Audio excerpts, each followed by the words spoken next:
So what's the point in continuing when Hot Elf left?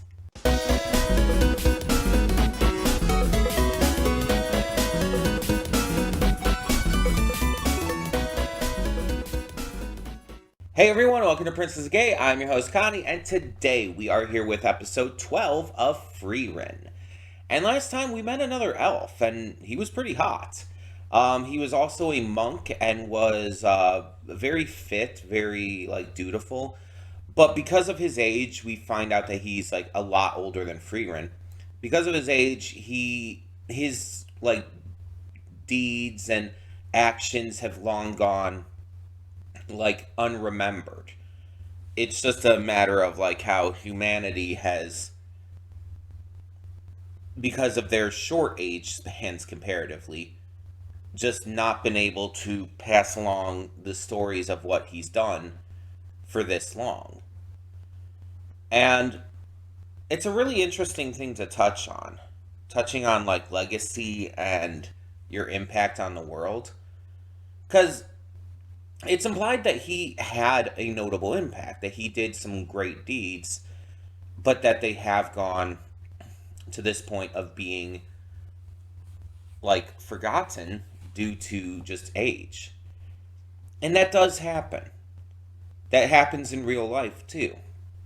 There's a time where, in the past, certain people have made these great discoveries or whatnot, but due to age, due to hundreds of years passing, either it's forgotten about by the main public and it's not taught anymore, or in some cases, it's even attributed to other people. Some people are given credit for things that they just did not do. The concept of gravity was not originally discovered by Sir Isaac Newton. He was just given the credit because, let's be honest, he was white. The first person who discovered it was a person of color. I don't remember the exact ethnicity. But that was a long, long time before he was ever born. And this is, let's be honest, an unfortunate consistency throughout human history. We have very often minimized the impacts that people of color have made on our world in science, in the medical field, etc., and instead attributed those same things to white people. And sometimes it's just through us giving that credit to those people, and sometimes it's those people actually stealing the credit actively. Let's be honest, Thomas Edison stole insane amounts of credit from everyone else. Basically, he was the old version of Steve Jobs. Terrible person, stole all the credit for work he didn't do, etc., etc. But it goes on, and it's still happening to this day. And again, it especially affects people of color. It's affected queer people. Without queer people, we wouldn't have gotten into space. Think about that. Well, not when we did. Let's put it that way. It might have still happened, but not at the point we did. Because queer people helped write the code and stuff for that. Again, something they will not teach you in school. But it's crazy. It's crazy how this world not only whitewashes but straight washes so much of history to make it look like straight white men specifically were behind all the greatest accomplishments, and it's just not true. They also ignore how gay some of these people were. There's a lot of historical figures that people look up to, and they're like, oh, they had a relationship and they were married to a woman and all. It's that doesn't stop them from being gay or just queer in general, bi or pan or whatnot. It's a lot of these figures were very notably queer, especially pretty much anyone in ancient Greece. But it's there's a lot of evidence that Alexander Hamilton had feelings for I can't remember his name. It was one of his friends, and I can't remember the name of the guy right now. But there was a lot of evidence through letters and stuff that there was more going on there than friendship. And this is the case again with a lot of historical figures. But that's never going to be taught in school because it goes against the ideals that the schools and all want to teach, especially here in America. Um, but I'm getting kind of off track. It started with a point, but um, and we're just at this point we're just continuing on. We don't really have like a big major goal and plan. It's just we're continuing on, learning more about the characters, getting more depth and intrigue added to them, and that's interesting because that's again I think I said this last time, but that's where this series truly shines. Like it has great action sequences and all, but this isn't a series like that. This series doesn't focus on that kind of stuff. That's the action sequences, let's be honest, are second nature. The focus of the series is on its themes and core values and the depths of its characters and story and what it means to be, connected to people. Stuff like that. It's it's definitely a lot slower as of a series compared to others in terms of that. And I've heard people like say that Frieren is like very slow and monotonous to get through if you're not into that kind of material. Which, yeah, I absolutely agree with. I've heard people try to like argue against that and say, no, it's just you don't understand the nuances and depths. It's like, no, it's slow and monotonous to get through if you're not into that kind of material.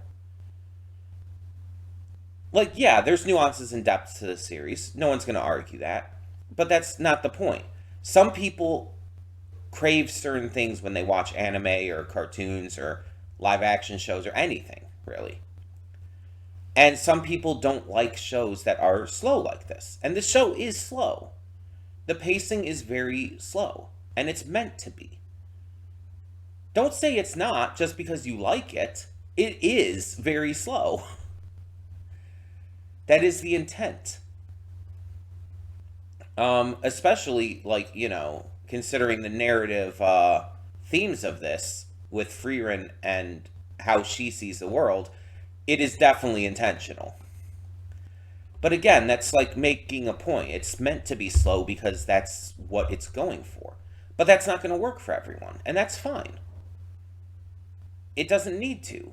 It appeals to its certain audience, and that audience loves it. And Frieren is exceptionally popular. So it has a pretty wide audience. It's just that there are some people who don't like that, and that's fine. You're allowed to not like something. That's something as well that people need to get kind of through their heads. That people are allowed to not like stuff. And it doesn't matter what it is. Doesn't matter how popular it is. If you don't like something, that's fine. And your reasons are your own. It doesn't matter. As long as you're not like disliking it just because it's popular or something like that. Because that's dumb. It's like if you genuinely tried to check it out and just couldn't get into it, you didn't like it for one reason or another, that's fine. Believe me, there's a lot of popular shows and stuff that I don't like that I just couldn't get into for one reason or another. And there's a lot of shows that I love that other people don't like for one reason or another. It's all subjective. It's all a matter of taste, and taste is personal. There's no such thing as good taste or bad taste. It's just personal, subjective taste. And I like Frieren. I mean, it's not like the best thing ever to me, but I like it. Because I like the character work. Character work is an important aspect of any series to me. And so this show having such amazing character work that relies on its slower pacing is something that I value. But the reason I'm saying all this is because I want to also say that, yes, the pacing is slow, and it does sometimes lead to some, not boringness, but more along the lines of it's not the most, I'm not the most excited to get back to this every week as I am compared to other stuff like Lazarus or Zenshu, etc., etc. And the pacing is definitely the reason. I'm less excited to get back to this one because it's slow, because it gets a little monotonous, and it sometimes doesn't give me as much to look forward to. And again, I get that that's the point, and I still like this series, but because of this, there is a point where I just have to say right now, I'm not going to be able to get through the rest of this in one go. I am going to need to take another break. There's 28 episodes. Not 24, not 26, 28 episodes to this season. And another season, I believe, is already confirmed. Which I don't know how many episodes that one's going to have, but 28 episodes. That's crazy. There's no way I'm going to be able to get through all of this in one sitting, in one go. So I'm just telling you right now, before we even get to that point, that I will be taking another break at some point. I don't know exactly when it's going to be. I'm thinking I might aim for like maybe episode 16 to 18, somewhere in that range. Because then that'll leave me with like, 10 to 12 episodes left for the final watch through. But I don't know for sure. I'm not going to promise anything for sure right now. I'm going to basically make the determination when I really feel like I need to. I think that's the best course of action. When I'm really feeling like I'm at the point where I need to take a break, that's when I'm going to make the decision. And we'll go from there. So that's what I'm aiming for. I just wanted to let you know ahead of time, to give you enough warning that we will be taking another break, and it will probably be within the next 1 to 2 months. Because we do one episode a week, it'll be within the next, 4 to 6 weeks. So it won't be a full 2 months, but it'll be like 1 to 1.5 months is actually, I think, more accurate. Approximately. 4 to 6 weeks. But that's not even guaranteed. Again, it might be earlier. It might be later. It's going to depend on when I'm truly feeling it. But I'd say that it's almost guaranteed it's going to be by episode 20. I don't think I'm going past that. Because I'm already admittedly starting to feel a little bit of, a tiny bit of burnout. Just a little. So, it's going to probably happen sooner rather than later. But yeah, I just wanted to let you all know that so you would be prepared and you wouldn't be surprised when it happens. But I will remind you once we get to that point. I don't know when it's going to be. It could be like very soon. It could be like weeks and weeks from now. I will let you know, and we'll tackle that then. And we'll take another break and we'll come back to it again in the future.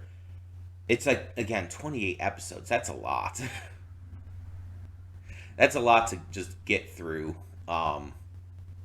especially for a series like this. But either way, we're not at that point yet, so let's get started with today's episode and see what we have in store. Hold up just a sec. Before you click that link down in the description below to get to today's video, I want to remind you of all the awesome content we have both on this channel and the Princess of Gaming channel. Let's check it out.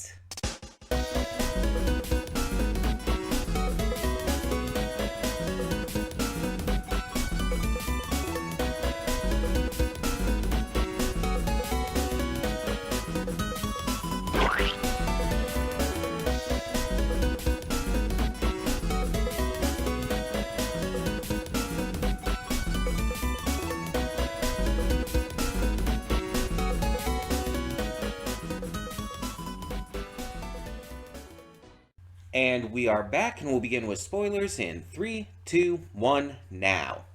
So this is what I was talking about in the pre-thoughts, about like a lot of this series, a lot of these episodes focusing more on character work than than a lot of stuff you see in a lot of typical action anime. There's not a lot. There was some action in this episode, like with the demon wolves, but it wasn't really about that.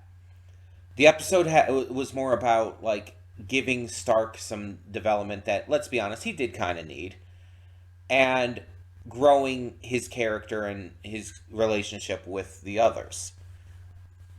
It was a really good episode that did some setup, possibly, because I feel like there's some potential that Stark is going to be able to draw the sword. It's set up that Himmel wasn't able to. And we saw Stark look back at it before leaving. We also saw, later on, it flashed to an image of the sword at one point. I think it was when Stark was telling his story and all. And Stark comes from a family and a hometown of warriors that had this ideology that, like, when your cloak is pure white and has no stains on it, it means you're a great warrior because you've never gotten a drop of blood on it and everything. Which kind of makes not a lot of sense to me. I mean, I guess the idea is like, oh, your kill was so perfect, you didn't spill a drop of blood on yourself, but I feel like the more blood you would have on you, the better a warrior you would be. Because it would mean that you're fighting and killing more. That you're doing your duty as a warrior more. But I guess it depends on just how you look at it and what you look for in that. They're looking for perfection of kill rather than amount of kills. Which I can see that, I guess. But it's like, I don't know. I view it like either way still makes you a good warrior. As long as you kill like the monsters and the enemies and the demons threatening people, it's like it doesn't matter like if you get a lot of blood on you or not. It doesn't matter if your kill is perfect as long as it's still a kill.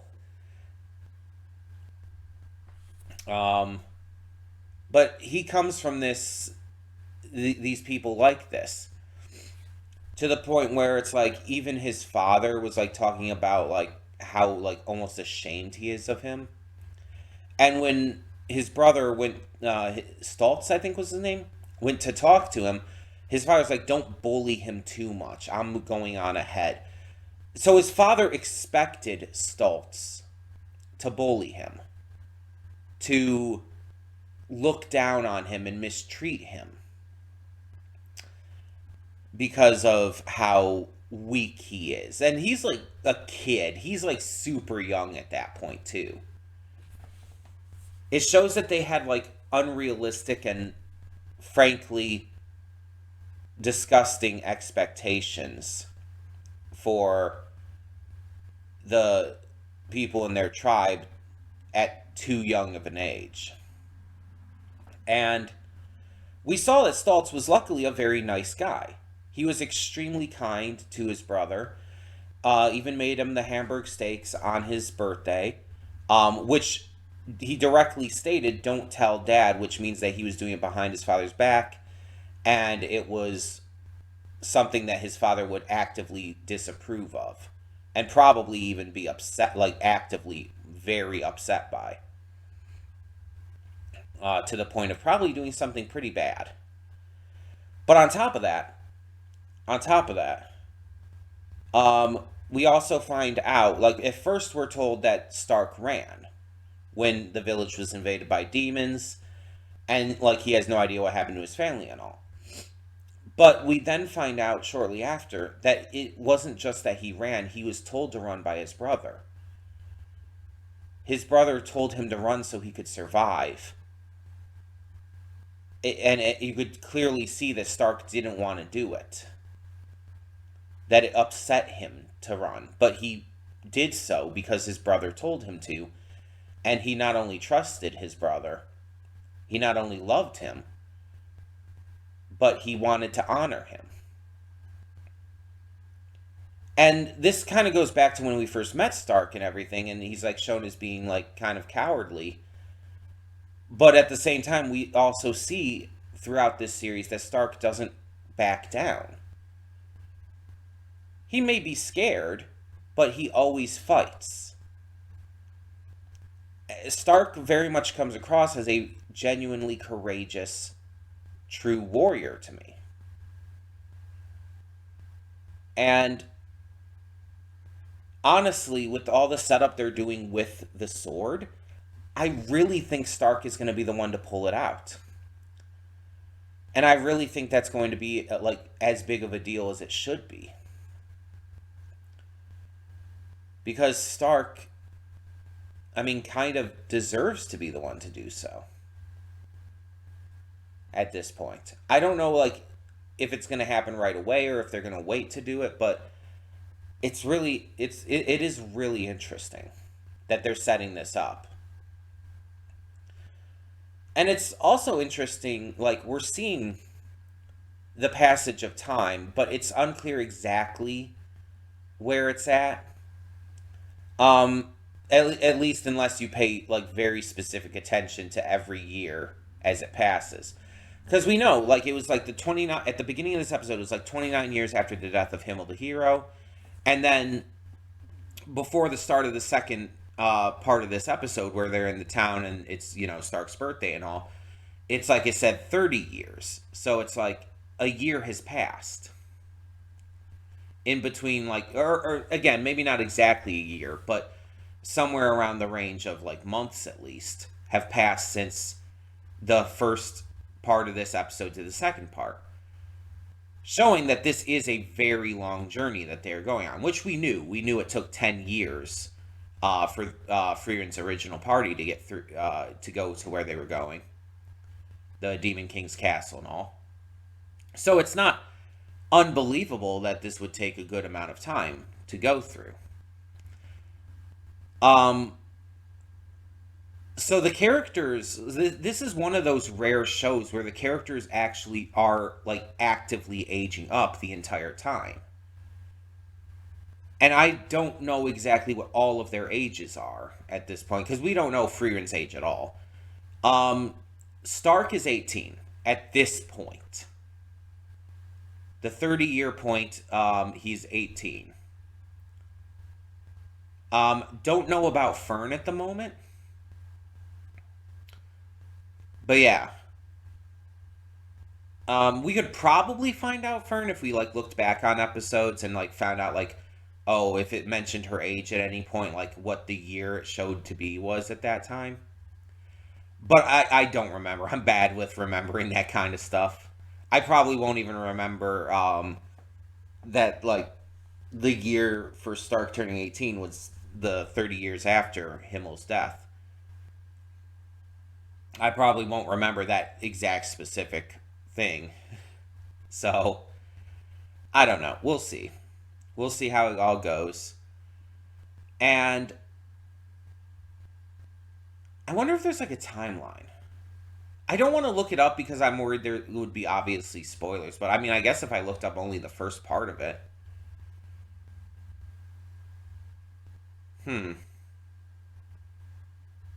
Let me see if I can find anything. I'm going to do my best to avoid spoilers here. Obviously, but again, if I'm starting from the beginning, I should be fine. Frieren timeline. Okay, there is a timeline page on the Frieren wiki, so. Era of the Great Mage Flame, Era of Humans, Mythical Era. Okay, it's listing a number of events, but we're not getting, like, years or anything.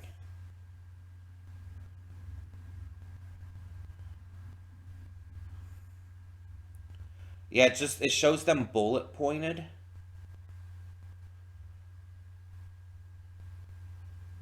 Oh, hold on. Here we go. Never mind. Hold on. I think I found it. Okay, so there's a section on here called Post Himmel's Death. And so it shows, like, for example, 15 years after the hero Himmel's passing, and so on and so forth.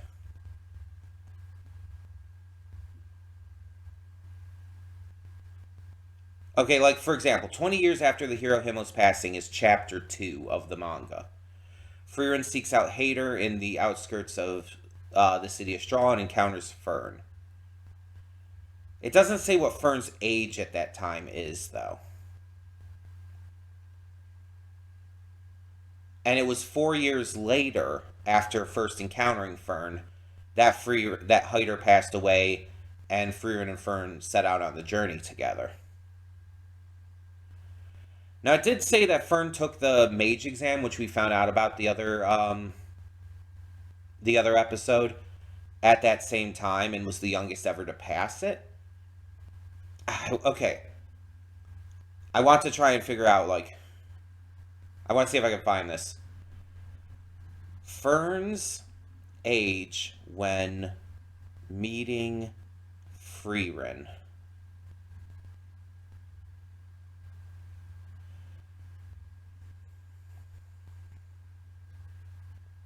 9.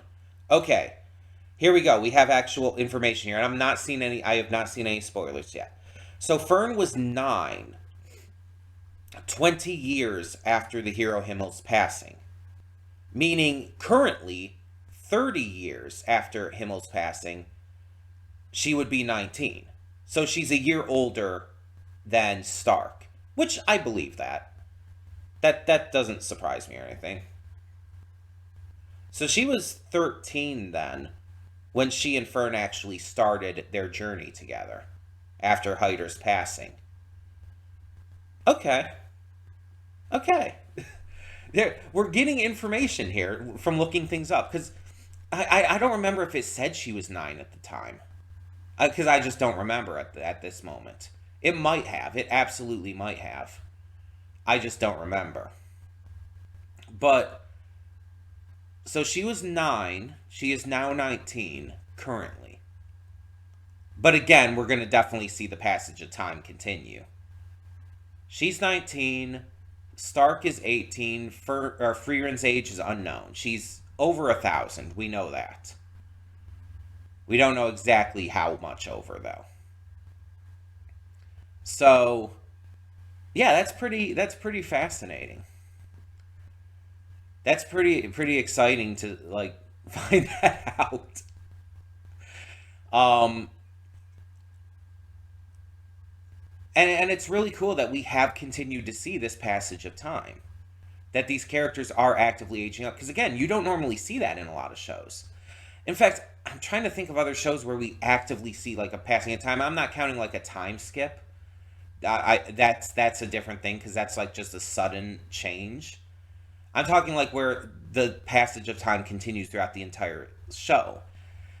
The only thing I'm thinking of off the top of my head is Totally Spies, which I know, wild comparison to make. But that does happen. Totally Spies has an active, like, passage of time. The girls start as, like, teenagers, and they graduate high school in season 3, and then they go to college and everything, and, like, I think currently in season 7 they're like 21, 22 years old. um so it's like there is an active passage of time in Totally Spies. It's, again, so weird to think about that as a comparison, because it's nothing alike with Frieren other than that. But it's like I genuinely can't think of another show that has, like, that active of a passage of time. Off the top of my head, at least. There's probably others. I'm very sure there are. It's just nothing's clicking with me. Um, but it's really cool nonetheless. I'm very excited to see what happens. Um, If anyone knows in the comments below, like if there's a good point coming up, like a good episode that would be good to stop on, please let me know. Because, like I said before, I am planning on taking a break, one more break coming up, and I'm wondering if there is actually an episode specifically that would be good to stop on. That might just be better than trying to like wing it, and just figure it out like when I'm whenever I feel like I'm ready to. But yeah, if you know a good episode for that, let me know. But there's a lot of stuff that is set up here, and I'm very excited to see what they do with Stark going forward. Like this episode was great for him. It developed him in some really good ways. Um, but yeah, tell me in the comments below what you thought of this episode, and thank you as always so much for tuning in. For now, I'm Connie, and I'm signing off. See y'all next time.